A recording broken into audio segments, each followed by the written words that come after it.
నమస్తే, welcome to I news. నేను సోనియా. పాకిస్తాన్ రాజధాని ఇస్లామాబాద్ లో ఒక్కసారిగా ఉద్రిక్తత నెలకొంది. మంగళవారం మధ్యాహ్నం జిల్లా కోర్ట్ కాంప్లెక్స్ సమీపంలో సంభవించిన భారీ పేలుడుతో నగరం ఒక్కసారిగా ఉలిక్కిపడింది. ఈ ఘటనలో 9 మంది మరణించగా 21 మంది గాయపడ్డారు.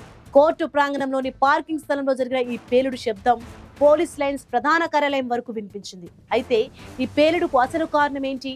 పార్క్ చేసిన కారులోని గ్యాస్ సిలిండర్ పేలిందా, లేక పాత కక్షలు, ఉగ్రవాద కోణం ఏమైనా ఉందా?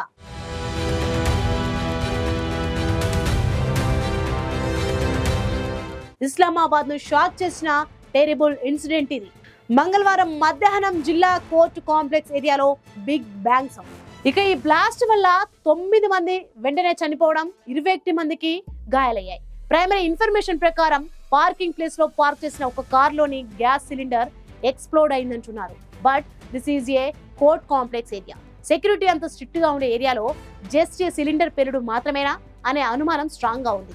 ఈ పేలుడుతో ఆ ఏరియాలో కంప్లీట్ భయాందోళన నెలకొంది. ప్రజల్లో తొక్కిసలాట జరిగింది.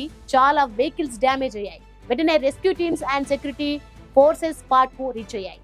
గాయపడిన వారందరినీ PIMS హాస్పిటల్ కి షిఫ్ట్ చేశారు.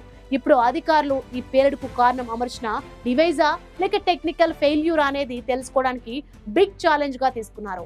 Bomb squads and forensics experts ఆ శిథిలాలను కేర్ఫుల్ గా చెక్ చేస్తున్నారు.